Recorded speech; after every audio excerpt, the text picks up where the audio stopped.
you guys for tuning in for Teaching for the Culture. I have a phone interview with my man, Bill Person. He's here and he's running for school board. And so we are going to ask him a couple of questions as far as, his why and why he's running for school board. How you doing today?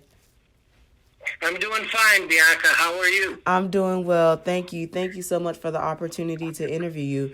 So the first question I have for you is, what motivates you to want to become a school board member? Good question, Bianca. And I do want to make a correction. I have not officially filed yet for 2020. After the holidays, I'll go ahead and file for District 1 school board. And that's the seat that Steve Kona currently sits in. Okay. So I'm not officially a candidate, but I'm going to speak to you as if I've been a candidate. And in relationship to the question, I ran for school board in 2016, and I lost by 1.1% against the incumbent for 14 years, which was Susan Valdez.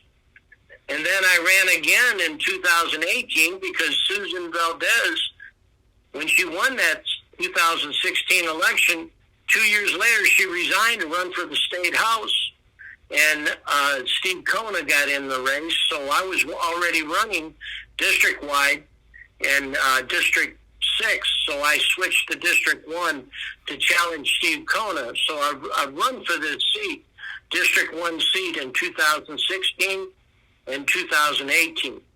And then I plan on filing in January again for District 1 for 2020. So I will have run 3 times for this seat in 4 years, come January 2020. Give you a little brief background about my history. I retired from the school district in 2011 as a general director in the Division of Administration. I served 35 years in the district, 30 of which were at the school level and the district level administration. I was a classroom teacher and assistant principal in high schools for 12 years, and then I was principal of Tampa Bay Tech High School, principal of Dowdale Middle School, director of pupil administrative services, and I retired as general director in the Division of Administration. So obviously, going all the way back to the mid-'70s, I worked with many school boards, and I worked with many superintendents. I may not know a lot about many things, but I do know a lot about public education, and specifically about the instruction and the administration and the operation of Hillsborough County schools. The reason I ran and the reason I'm running is in 2015, the school district went through an incredible transition. Four school board members terminated the superintendent's contract in January of 2015. And that's when I decided to run for school board. And my major concern, my major platform for running for school board as a former teacher and principal and district administrator is that our leadership, our administration, and our school boards, many members of the school board and our administration over the last 5 years, has lost their focus. They appear to be more concerned about contracts and making money for the private sector as opposed to delivering sound instructional services and ensuring the safety and welfare of our students, our teachers, our employees, and providing quality education to our school communities.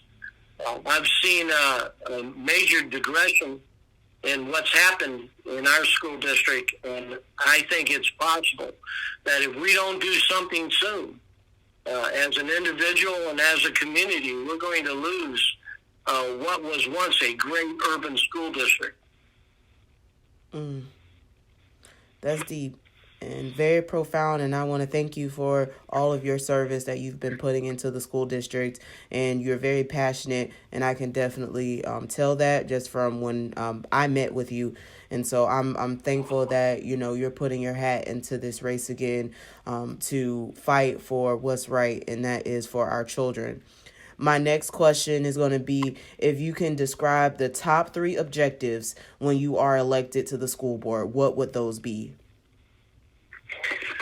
The top objective, in my opinion, after all my years of experience in the school district, is to make sure that as a school board member that we deliver upon the promise that the safety and security of our children, our students, and our employees is paramount.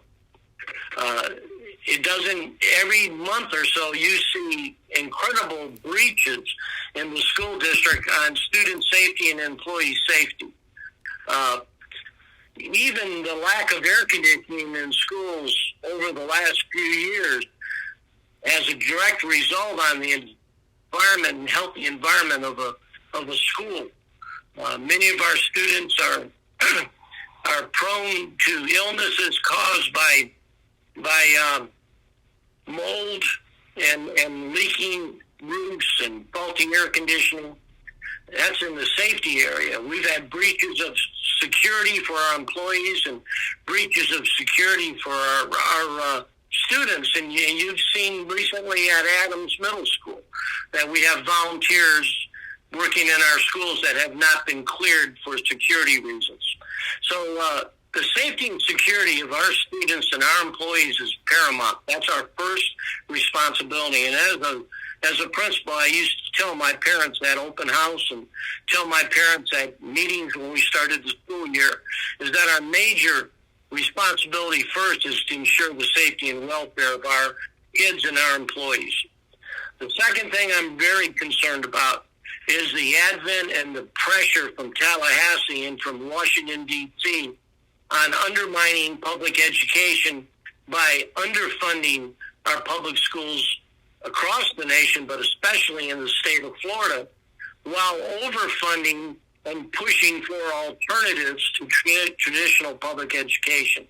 And specifically what I'm talking about is our governor and our leadership in the legislature and our Florida School Board and our Commissioner of Education all appear to be pressing real strongly to fund alternatives and attack our teacher unions and our employee unions and try to minimize the value and the purpose of a quality public education for all kids. And let me add this, that as an employee in the school district and the lead administrator for ensuring that the school district fulfilled all the responsibilities of the federal desegregation order from 1971 to 2001. We had to make sure that we eliminated a dual school system and provided one quality school system for all students, every single student. And what's happening with our movement to vouchers and our movement to for-profit charter schools and the funneling of funds away from traditional public schools is we have now created a second school system, a second publicly funded school district in the state of Florida. You have your for-profit charters, your private schools, your tax-funded vouchers to private schools, and you also have the traditional public school system that's being underfunded. So the federal government intervened in 1971 because African American kids could not attend our schools in Florida by law with other children. The federal government intervened in 1971 and corrected that action and supervised all student assignment and all expenditures of funds in the Florida public schools to ensure all students got a fair opportunity for a quality education. And I was part of the team that met with the Legal Defense Fund of the NAACP and the federal court to ensure all kids are treated fairly. Now, to my distress and the distress of our community, we are now returning to a dual school system where some children, and quite often children of color, are not allowed or don't have an opportunity to get a voucher into a private school or don't get accepted into a for-profit charter, while the state and the federal government continues to underfund quality public education. And they're creating the destruction of our quality public education in our schools in Florida. And I'm totally resistant to that. And the third thing, the third highest priority is that this district needs to return to focus all of our energies on quality instructional programs and fully certified, capable classroom teachers and administrators and personnel. So all kids, every single kid in Hillsborough County has an opportunity for a quality, fulfilling, safe, secure environment in our public educational systems, and it needs to be fully funded per the Florida Constitution. So let's get refocused on instruction, and let's not worry about making profits for corporations and privatizing 1,500 custodians. And some of our school board members and some of our administrators have been so focused on moving public education funds into the private sector, and many of them have lost complete focus on what's important. And what's important in Hillsborough County schools are our children, our teachers, and our employees and our school communities, and that's our parents. Those are my three major concerns, and when elected, I will help lead the reformation of the Hillsborough County schools to make sure we address those three priorities. You are right on it, and you answered essentially my other question, which was what do you see the current challenges facing public education in our state? And you've answered that with your top three objectives. You've nailed that. So my next question would be, what do you think the priority should be of the new superintendent coming in? Excellent. This school district, especially this school district, began to suffer and deteriorate in 2008 during the financial crisis. Like all municipalities and governments and schools districts across the nation, all of us took a heavy hit in 2008. Now, many school districts in post-recession or during the recession, the Great Recession, eliminated hundreds and hundreds of employees and were able to cut back on their personnel and continue to use scarce funds to operate their system. Hillsborough County Schools did not do that. Hillsborough County Schools deferred maintenance, deferred the purchasing of new buses, deferred the building of new schools, and cut costs in other areas, but the school district continued to focus their priority on the people of the school system. And the people of the school system are the kids, the teachers, the employees are the people of the school system. And that's what's important about public education. Bianca, you went into education because you care about people. Mm-hmm. Well, we have 24,000 employees in Hillsborough County Schools, and all of us are in this, or have been in it, to do what's right for kids. We're not educators. We're not hired by the school district to make sure that we fill the pockets of private contractors and corporations. The massive multi-billion-dollar budget of the school district is not there to put into the pockets of the private sector. That money is there to provide a quality public education for all of our kids. And I may be getting off the topic, but I can tell you the major issue is that we need to refocus on instruction and refocus on the people of Hillsborough County Schools.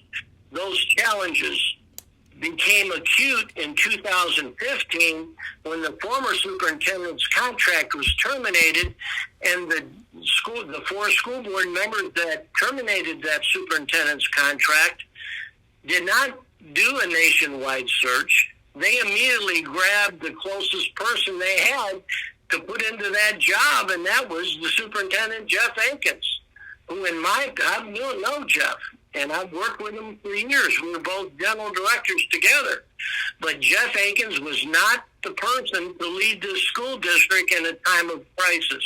And I said this publicly in the Tampa Tribune, Tampa Bay Times endorsement interviews over a year ago. I've said it publicly, consistently. I've posted it on Facebook that this school district suffered profoundly from a lack of quality leadership, not only at the superintendent's level, but many of the school board members lacked the ability to understand the culture of public education.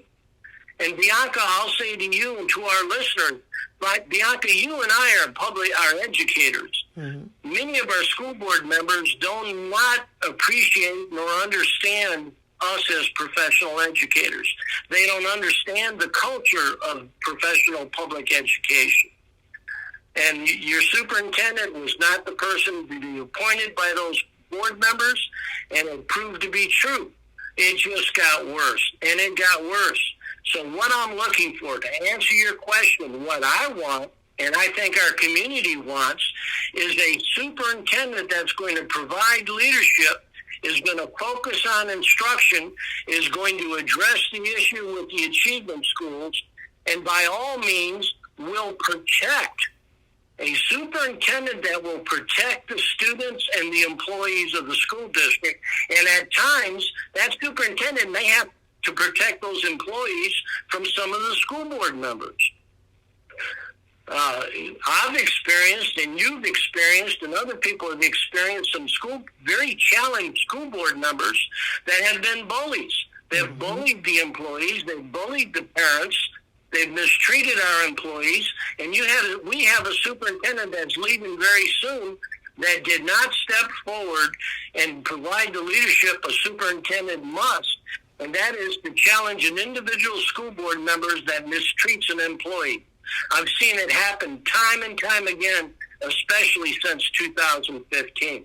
So I want a superintendent that's not going to turn the school district around and is not afraid to challenge an individual school board member when that board member is wrong. When that board member goes after a classroom teacher, when that board member goes after a high school principal, when that board member mistreats a parent or a child, I want a superintendent and a superintendent staff that will protect the innocent and will resolve issues with the guilty. That's what I'm looking for. And I've got to say this. The most important thing I'll say to the community right now is you have a wonderful opportunity to save Hillsborough County Public Schools. And the two things you need to do as a community is make sure you get a quality superintendent in January that can meet the needs of this community and protect children and turn the instructional program around, number one. And come November 2020, you need to vote in people that will actually support that superintendent and ensure that our kids and our teachers and our employees and our parents are treated fairly and they have an opportunity for a successful future. That's what public education is all about. And when I say all kids, I mean all kids. Transgender kids, minority kids, makes no difference. All kids are all kids. And the people who actually understand that and know that are the ones that have stood in classrooms with kids. We as classroom teachers and as principals do not treat kids differently. Kids are different, but we don't treat them differently. They all deserve a fair amount of treatment and a fair amount of caring and respect to be successful. That's what we as educators do. So it's crucial. Let's get a quality superintendent, someone who's going to take care of kids and teachers. And let's elect some school board members in November 2020. And I'll further go. You need to elect me. You need to elect Lynn Gray. She's a former teacher. And you've got two more candidates that are either retired educators or current teachers that are running for public office as school board members. And the one thing everybody knows is a quality teacher cares about kids. A quality administrator cares about kids.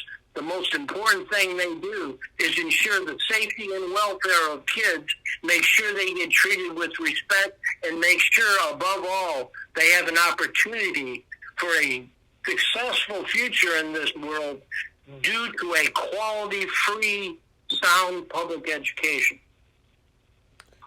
That is amazing. And I really appreciate that answer. That was very thorough. And I think everyone listening will appreciate your sentiments and your viewpoint on this. My last and final question for you is, how can people support you? When I file, this is my third time. I'm going to be 69 years old, and I've been retired for a number of years. I have committed my life to public education and to kids and to teachers, and I'm willing to run a third time for school board. Not only would I like you to support me, it's very important that you support a slate of quality candidates for this November election. Bianca, you've taken issue with at least one school board member recently. I've taken issue with 4 of them for the last 5 years. And I've criticized those 4 board members, and I've taken issue with them. One of them's running for state house for re-election. One's running for the tax collector's office, and 2 of them are running for re-election to our school board. So out of those 4 board members I've challenged since 2015, all 4 of them are running for public office. And I would say to you as a community, not only would I like you to support me, a former educator, and support these other former educators and teachers for public office, I don't think you should be supporting those board members that help destroy the school district.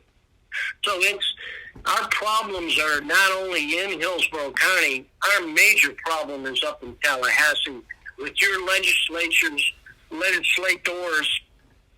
your governor, your Florida Board of Education.